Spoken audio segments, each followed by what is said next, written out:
We're looking at chapter 7 of the novel, and the three main plot points that occur throughout the novel is that Lord Henry, Basil and Dorian all go to the theatre and watch Sybil perform.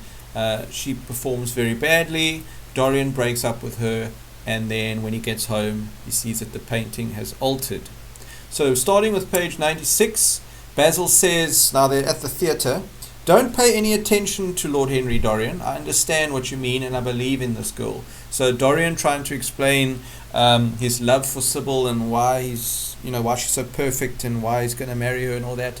And we get yet another instance of Basil giving Dorian a warning about Lord Henry. Don't pay any attention to what he says. Unfortunately, it's too late because Dorian's already doing exactly that. Basil says this marriage is quite right. I didn't think so at first, but I admit it now. I'm sure, whoever you chose must be perfect. Okay. Dorian says, "Thanks, Basil. I knew that you would understand me. Harry is so cynical. He terrifies me." Deep down, Dorian knows that Basil is looking out for Dorian, and we've spoken before about how Dorian says that Basil gives him good advice and all that. So he knows that he can trust Basil. And he knows that Basil will listen and understand him and is not so critical. He says that Lord Henry is cynical. You always find the negative in everything. And he terrifies me. Well, yes, he does terrify you, and we can see why. But unfortunately, doesn't deter Dorian from following his poisonous theories. Around page 97, Sybil is acting on stage in the production of Romeo and Juliet, and she's Juliet, and she is horrific. She doesn't act like she has been acting. It's not that, now that Lord Henry and Basil are watching, Dorian is being more critical of her. It's not that. She literally is not acting well. So I've pinpointed a few descriptions here, but she was curiously listless. Okay, so she no enthusiasm. She showed no sign of joy when her eyes rested on Romeo. She says that she realized that Romeo was this old, ugly-looking man for the first time. The few words she had to speak were spoken in a thoroughly artificial manner. It was bad acting. Her tone was absolutely false. Dorian Gray grew pale as he watched her. He's so embarrassed now by having his two friends there watching this awful acting, and of course watching her, who he's been boasting about this whole time to them. She seemed to them to be absolutely incompetent. It's quite a harsh word. They were horribly disappointed. Of course, Basil and Lord Henry, having heard all this great stuff about Sybil, knowing that Dorian is going to marry her, were incredibly disappointed. But again, there's also a sense of self-centeredness there, in that they were disappointed. It's all about me. I came all the way to this theatre and I'm disappointed. Page 98, it was simply bad art. And maybe just go and read the preface again about the role of art and what art should be, and all art is meaningless. The last line of the preface, all art is quite useless. We can have a debate about that. But again, it's all about not reality. It's about theatre, it's about art. She was a complete failure. Complete failure. Wow, that's a bit extreme. Page 99, Lord Henry, he's had enough of this now. I think it's after Act 1 of the play. Lord Henry says, "She's quite beautiful, Dorian, but she can't act. Let us go." Basil, Lord Henry, they're going. They're getting out of there. They've had enough. Dorian insists that he's going to stay and watch the whole play, right? Page 99, Lord Henry says, "Sybil is very lovely, and if she knows as little about life as she does about acting," which is obviously very little, it would seem, "she will be a delightful experience." Now, I've put that in pink because a delightful experience for Dorian. Oh, you mean like Dorian is a delightful experience for you, Lord Henry? That's not how you view people, and that's not why you should get involved with somebody, so that it's an experience for you. Lord Henry remains cynical. "The secret to remaining young is never to have an emotion that is unbecoming." In other words, if you experience negative emotions such as you have to deal with death in the family, or disappointment, or sorrow, or anything like that, it has an effect on a person. and that outwardly makes you older physically.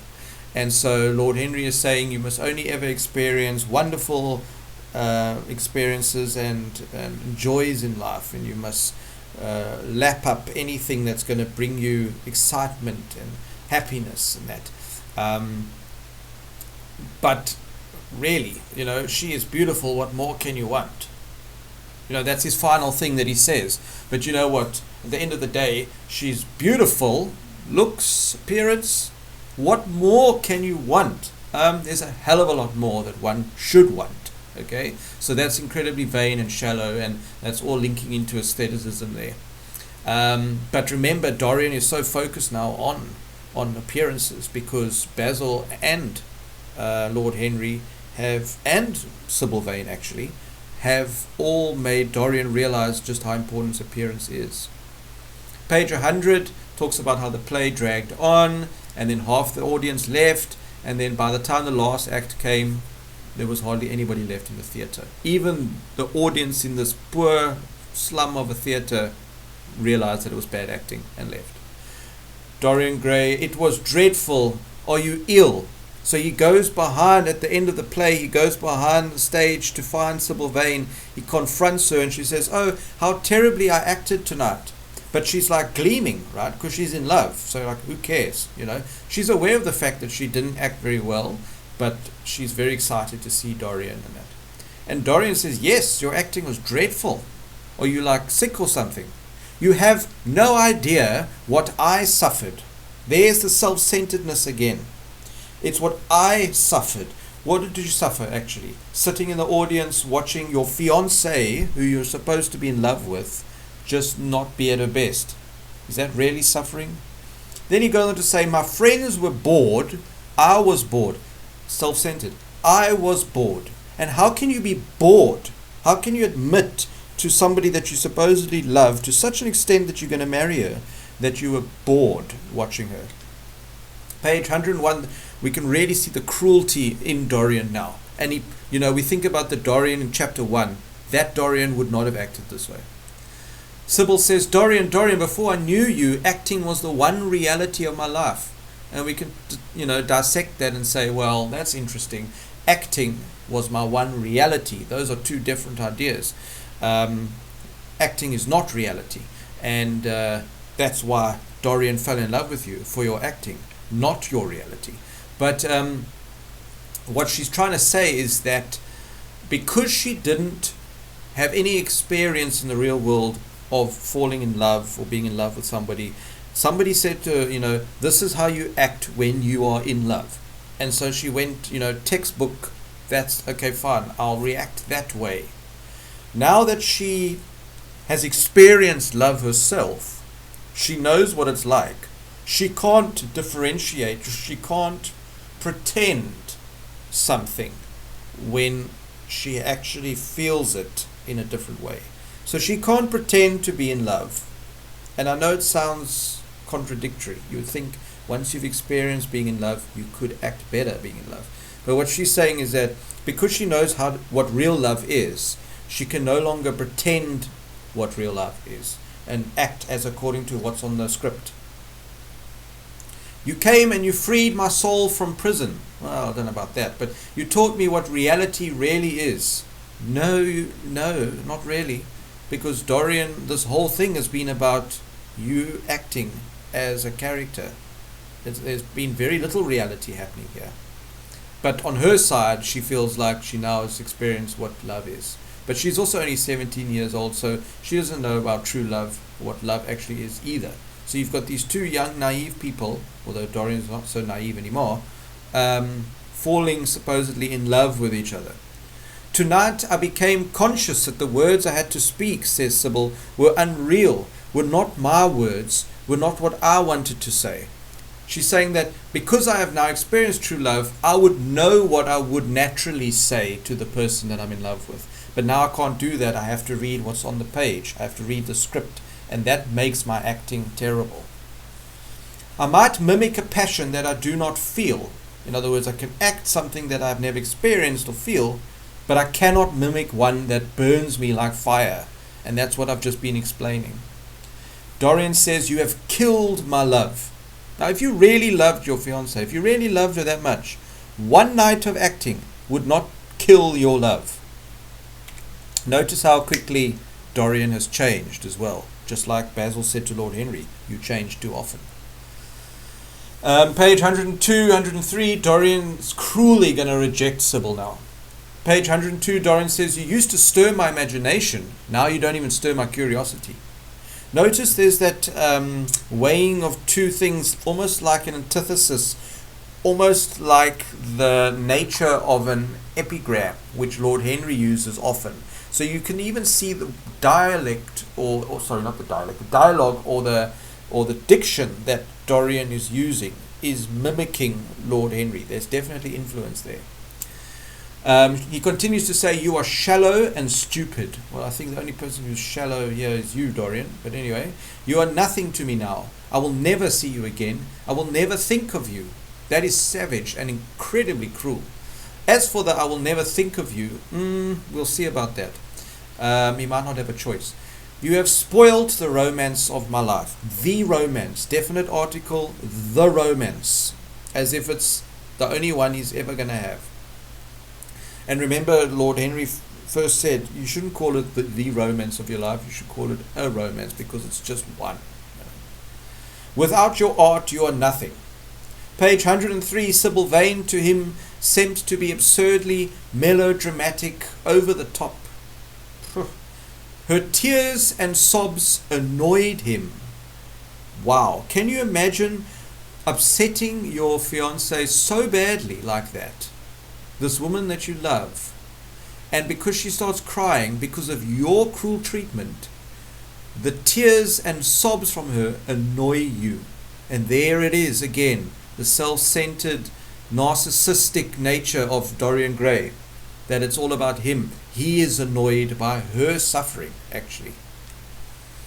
Page 104, Dorian arrives home. Okay, so he leaves the theatre and he goes wandering around this sort of horrible part of London, and it tells us all about what he saw, how the grotesque children and drunkards and all, women with hoarse voices and all sorts of things.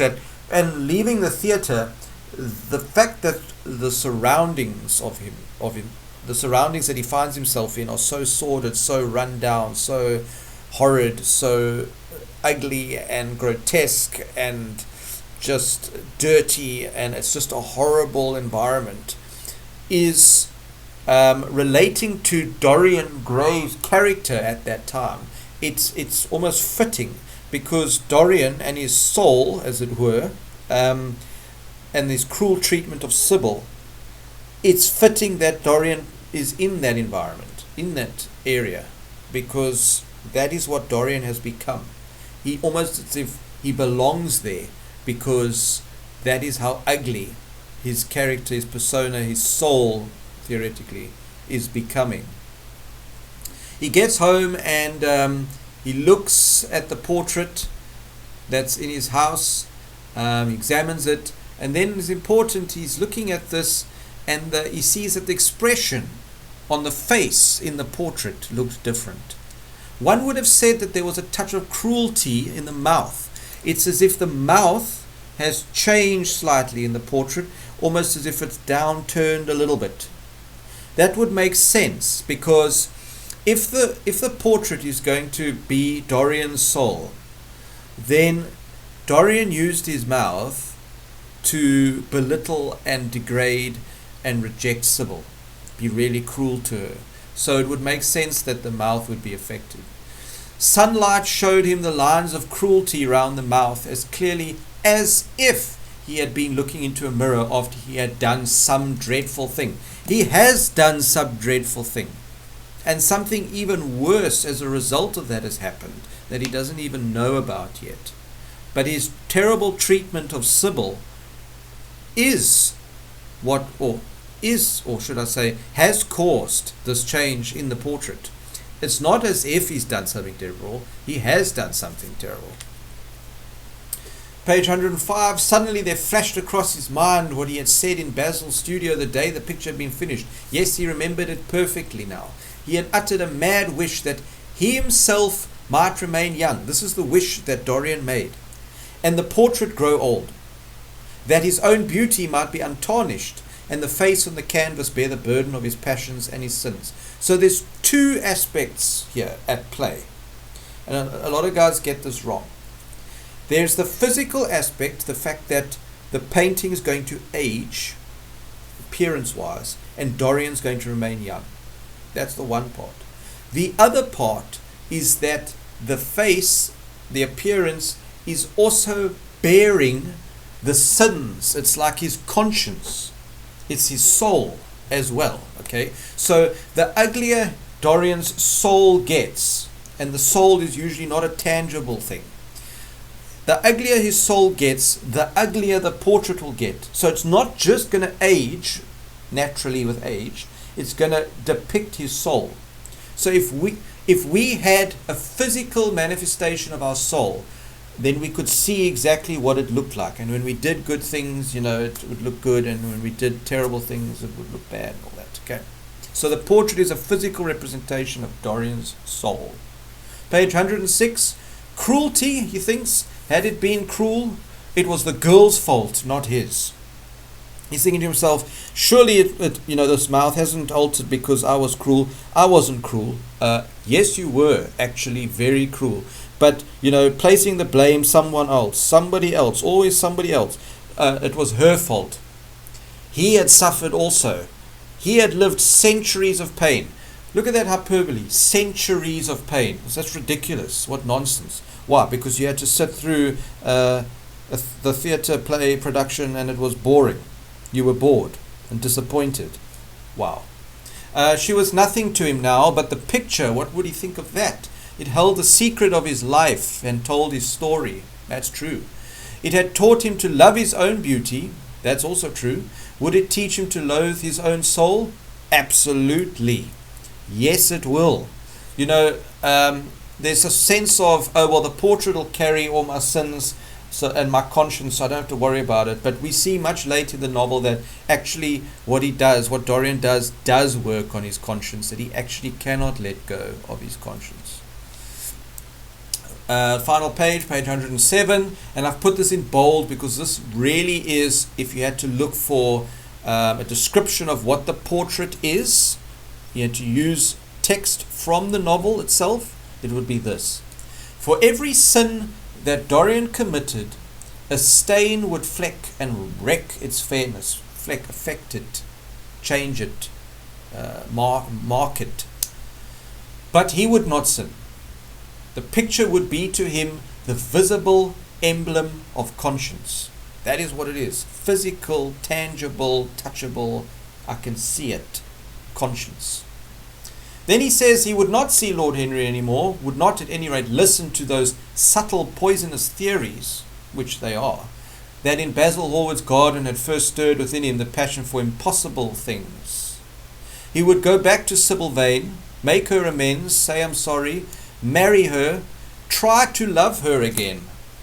If you love somebody, you love them, or you don't. To try to love her again. So that means that you went from being totally in love with her at the start of the production, before the production started, while you were in the theatre already, and then you went to having no love for her hours later. Clearly you are not in love with her. So to try and love her again, you don't know what you're talking about, Dorian. Finally, at the end of the chapter, Dorian got up from his chair and drew a large screen right in front of the portrait. Shuddering as he glanced at it. How horrible, he murmured to himself. Yes, it is horrible. It is. But you see, you and I, we can't run away from our conscience or put a big screen in front of it. Dorian reckons now he can, right? He doesn't even want to look at what he's done. And that's the whole point of human nature, that we should reflect on what we've done, make amends where necessary, learn from it, feel what we need to feel, the remorse, the guilt, shame, whatever, and then, move on. Not just quickly draw a screen in front of it and that be that. And then lastly, the kind of hedonistic viewpoint there of how horrible. In other words, I don't want to have something around me or have to look at something that's unpleasant, that's going to make me feel uncomfortable or shameful or whatever. So it's easy. I'll just put a big screen in front of it, and that's that.